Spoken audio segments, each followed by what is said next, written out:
Yeah. Let me ask you guys this. You guys have been married for 20 years. I've been married for 3. So I'll defer to you for the marriage knowledge and everything. If a person says they want to get married and they're looking for a healthy marriage, what advice would you give them? I mean, what are 3 pieces of advice you would give them? I guess in the marriage, in the marriage, or even in the finding a spouse in the dating game. What's some advice you would give them? I would say. Hmm. Well, the first thing I would ask them is, have they figured out what they want to do with their life? Have they figured out basically their purpose? Most people haven't, but it's something to think about, because unfortunately, that is not something that we talk about enough, or at least we didn't before we got married. But now in this day and age, I'm hearing it more. Yeah. But I think talking to them about understanding what their purpose is in life, why God put them on this earth, figuring out what that is first, so that way they can be on the path to start to develop their gifts to help them basically with their purpose. Because the Bible says that your gifts will make room for you, i.e. money, to take care of yourself and other things. So, and the reason why that's important is, for example, if your purpose in life is to be, I don't know, An engineer. maybe you're gonna Engineer. yeah, Okay. I mean, engineer, okay, that's cool. But I was gonna say something like that would mean that it would be very difficult for you to have a relationship. So let's say if you were gonna be the next Oprah, Oh, Lord. like if no, I'm serious. Like if the calling on your life is someone who is to be to that level of success, if you're not working on that now, and you wait until you get married to try to pursue that, you can make it so difficult. Not that you can't achieve it, but you make it more difficult, because regardless of whether or not you want to admit to it, marriage is work. And it's commitment and it's time.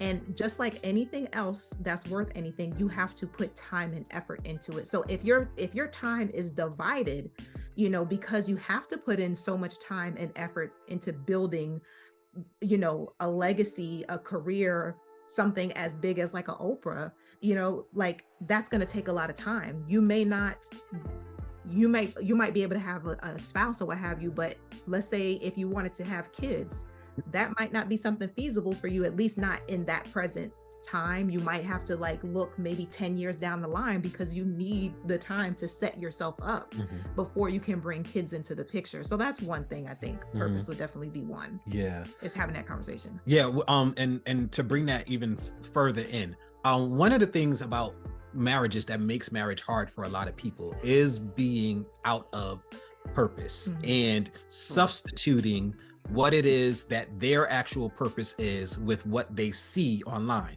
So we're going to connect what we just talked about to this. A lot of people that I've been around, that I see, they'll go to work their job, come home, and because they hated the last 9 hours of their life, you bring all of that into your home. And now your home is in disarray too. And this is both for men and for women. A lot of people don't understand, because they just want to chase money. So you got somebody like yourself who is obviously purposed to do what it is you're doing, because I can hear just in the way that you talk about it that there's a level of passion. And those are the people that tend to excel at the job. When you go to people who excel at the job, is because it's people that when they go to work, it's not so much like begrudging, gritting your teeth, like, oh, gotta be at work all day. It might be hard, The calling. but even in it being hard, it's like you're enjoying the process. You're learning, you're growing. When you go home, you're not anywhere near as tired as the person who just went to the factory working a job and they hate it. But the reality is they would rather be doing something else. I would rather be at home cooking because I really, really love cooking and I'm good at it. And I don't even have to put in effort. For some reason, the way the seasoning, it all makes sense in my head. Sometimes I make up dishes but I gotta go to this job and work this factory thing just so I can pay my bills. And then what happens? You come home, you don't really have a whole lot of time to cook like you would want to, but you got to. So now you cook and you're pissed off. And you look at your spouse and you're like, I can't. And if you don't pick the right, like there's some situations where you pick the right one, and even if you're out of purpose, they can help you. But then what happens is a lot of people start looking to their spouse to make them happy because they're not already happy because they're out of purpose.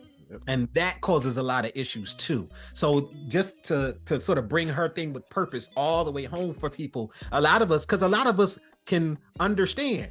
Going home, I used to come home when we first got married.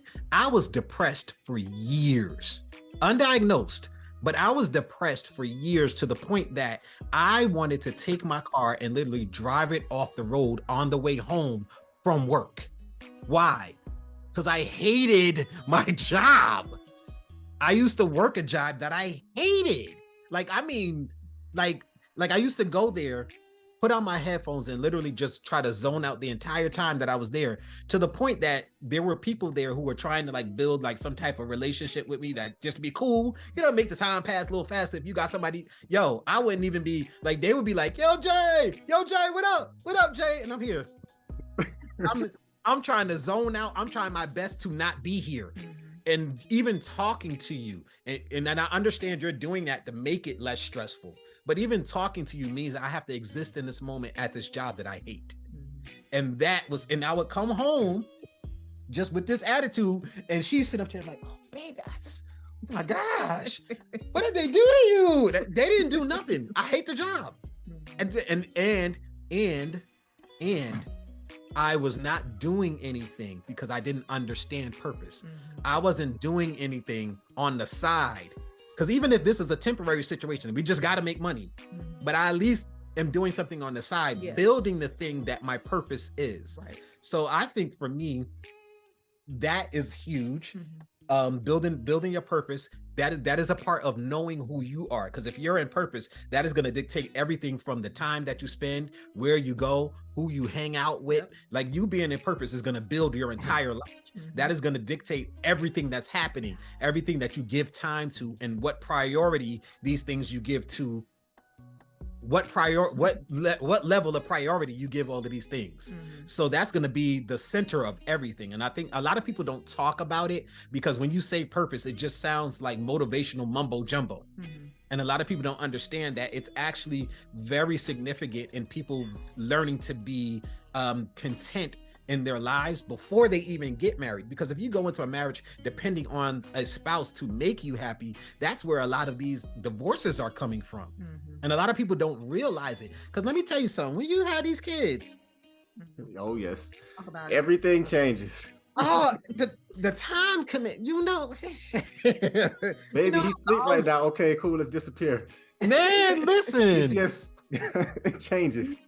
A whole nother level. It's been so long since my wife and I have had the opportunity to just, and the funny thing is we'll be so wrapped up in the schedule of day-to-day life that if our, God bless my parents, God bless her mama, they going, we gonna take the kids for the weekend, y'all go spend some time with yourself, we don't even take full advantage of it because we're so caught up in the the kids are gone, so that's great, we get to sit back and relax. Yeah, but don't we gotta have extra for them on Monday when they go back to school? Yeah, we gotta make sure we have that done. So even when we have time, because we're just so used to being in that thing, kids make everything so much more difficult. Now, I think because of the nature of children, a lot of people don't want to say anything about them that can be perceived as bad or negative or something that you gotta have to work at. They wanted, children are a joy, they're just beautiful, they just bless the world with their smiles and their love. And I'm getting away in their blockers. Yeah, my children make my house so bright and so happy because they give you this, they have this natural want to just be happy, right? Yes. So there is that aspect to it. But then there's the other side that a lot of people don't want to talk about. That is very, very real. That is very, very hard. So you have to have certain things in place before you jump out there. Another simple thing, look in places where people have to show their character for you to get the best sea of people to choose from. So they say church, you know, it's all broken and it's all messed up, right? I get it. I left the church too. I ain't gonna lie. I left the church. I was in there. I was a church man. I got the preacher voice and everything. I could sit up there and I can talk to you in the way where we all understand how. Yes, I was there. I was in church, right? And I left the church. And one of the things I realized when I was there, no, that's not the way it started. You can find whatever you want to in church, just like everywhere else. It's you have to look for the people. If you're gonna say, okay, I'm gonna go to church and I'm gonna keep my eyes open to see if somebody tickles my fancy, so to speak. Who are the people who are involved? Right. Who are the people who are acting like being there actually means something? Not the pew watchers, not the seat warmers, not the people that sneak in, not the people that are dressed a certain way. There are certain things that you can do to weed out the people that's just there, and that's probably there for the things that aren't going to be useful to build a marriage. And then there are people that are there that are going to have the characteristics that will lead to longevity, trust. You know what I'm saying? Those type of things. There are things that you can do to look for them just like anything else, you know, or maybe volunteer for a charity. The amount of character it takes for you to be to somebody who volunteers for a charity, to just go and volunteer to help people who are in need. You know what I'm saying? Getting people vetted. Yes. Oh my gosh. I'm saying, I think that'll be our last point because I see time is going. But yeah, definitely vetting cannot be expressed enough. Like, you need to have a crew of people, even if it's just a crew of two, but you need to have someone that you trust their opinion, someone who's not going to just tell you what you want to hear, somebody who's going to keep it 100 with you, to be able to see things that you might miss. I would highly also recommend that it's someone who's older, that you do have someone who has wisdom, because they've been doing this thing called life a little bit longer than you have. So they have some perspective that you might not have. So definitely have someone older that you can, that you respect, preferably someone older that is in a happy relationship or marriage. Or that live their life. They have experiences. They're not a 60-year-old, I hate to say, a virgin. Yeah. Right. Yes, exactly. But yes, definitely. Like a better word. Yeah. But you definitely have to have your vetting crew, because they'll be able to see things that you can't see. They'll see them branches in the back that you've just been ignoring, so you definitely need to have your vetting crew. So I definitely think it would be those three things, which was purpose. What was the second one you just said? Have mercy. Oh, looking in the right places, right? Like, volunteering and things of that nature. And then of course, vetting, having your vetting crew. I think that'll be it. I agree. Yeah, guys, this has been a true pleasure. I've enjoyed it. I say, because I run a financial channel, I would answer, the only I would add to that is this. From a financial standpoint, if I were to give some free financial advice, I do give one-on-one sessions. So anybody, if you want to book a session with me, you are more than welcome. I can definitely help you guys, J and O, with your finances if you want. Listen, don't worry, I'm coming for you, Chris. Cool. I was gonna say, I was watching the episode that you did on how to employ your kids. I was like, oh, that's smart. So we got to talk. Start that 529, that custodial account. We can definitely wrap after this podcast. But I'll say, from a financial perspective, people, 401k, sometimes I call it the 3 pillars or whatever. So your 401k, at this point now in 2023, you can invest $22,500 into your 401k.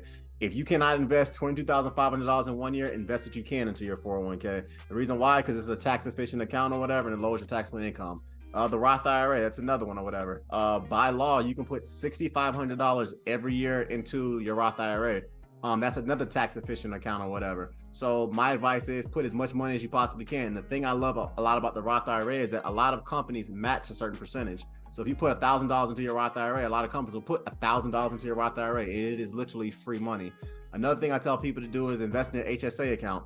It has a triple benefits or whatever as far as its tax purposes. And if you're a single person, you can put $3,600 every year into your HSA, or you can put $1,700 into HSA if you're married like we are. So I call those the 3 pillars. Max out, put as much money as you possibly can every year into your 401k, into your Roth IRA, into your HSA. My advice is start with the Roth IRA because that's the one that a lot of employers, start with the 401k because that's the one that employers match. And also on top of that too, find a high interest account. Just because 3.75% of an APY is a much higher interest rate than 0.01% that you're getting on Bank of America or Wells Fargo or whatever. So there's just different little small things like that. So that's a little quick financial tidbits I'll give you. And I would say from a dating perspective, because like I said, I got married in my mid 30s or whatever. So just to kind of piggyback off what you guys said, first and foremost, the first bit of advice I would give people about being in the dating game is that take care of your body.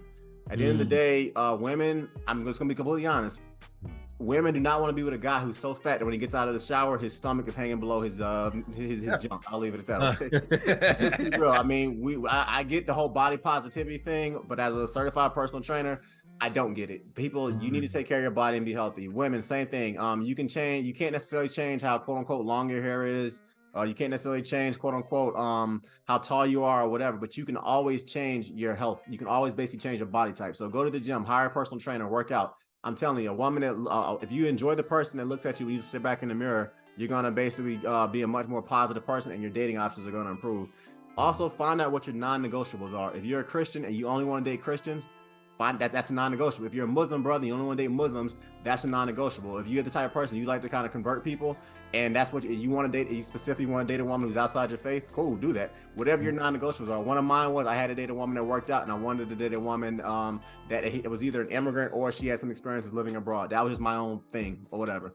So find out what your non-negotiables are. And lastly, it may not sound fair, but fellas, get your money up. I run a YouTube channel for a reason, because from a financial standpoint, the women you can date making $40,000 a year are significantly different than the women you can make $100,000 a year. It may not sound fair, I get it or whatever, and I get that. But at the end of the day, we do live in America. In this country, in capitalism, you can basically become anything that you want. So fellas, get your money up. I have a podcast where I talk about how to level up as a man. So that's a little quick bit of advice financially and dating that I would give you. That I would give anybody that's listening to this podcast. And I want to say thank you to Jay and to Onika, because this has been great. Thank you guys for inviting me to this channel, because I learned a lot. I thoroughly enjoyed this, and I love what you guys are doing. We need to see more happily married Black couples and more happily married people, period. In my world, in the finance world or whatever, the married couples that I talk to on average have 25 to 35 times more wealth than everybody. It does not matter whether I'm talking to a lawyer that makes $95,000, a mechanical engineer that makes $100K, or a doctor that makes $500 to $200K. Married people have over 30 to 35 times more wealth than single people. And so when people are here telling you don't get married, they're crazy. Yeah, and that's just from a financial. I'm not even going to talk about the legalities and the criminality element that goes to single parent kids who grew up in single parent homes versus dual parent homes. So thank you guys. I love your channel, and please continue doing it, because I want to see more people that look like us that are happily married. I really want to see that for sure. Yeah. Absolutely. Ring gang. Yeah. Ring gang. Ring gang. Thank you so much. Yes, I really absolutely. appreciate it. And I enjoy your content as well. Yeah. I have to dive deeper into it because, as you said, unfortunately, a lot of us are just not financially literate. Right. And that's definitely something that we're working on. Yeah. Working on being better with our finances and being more financially literate. So thank you. Absolutely. Thank you for this opportunity. Absolutely. And we had a good time. Absolutely. Yeah. Oh, definitely. I know this for my outro. My channel is all about making money, saving money, building generational wealth, and financially emancipating yourself from generational poverty. So everybody, you can book a session with me if you want. And my Instagram page is @thereal_Financipation. My Facebook page is Financipation. I also have some digital, some e-products below. I know Onika and Jay, we're going to link up so we can do a one-on-one session and everything about finances and everything. And I've enjoyed it. So yeah, thank you for this. Yes, thank you. And you can find us on YouTube. We are The J and O Show. We're also on Instagram as The J and O Show, but the word "and" is spelled out. On YouTube, you can just put the "and" symbol, but hopefully everything will be linked down below. So if you guys enjoy what you heard, consider subscribing and leave us a comment and let us know what you guys thought. Absolutely. Absolutely. Yeah, same thing. Please like, comment, share, subscribe, and hit that notification bell. So thank you. All right. Thanks, everybody. Thank you. This was a good one. All right. All right. Peace. Peace.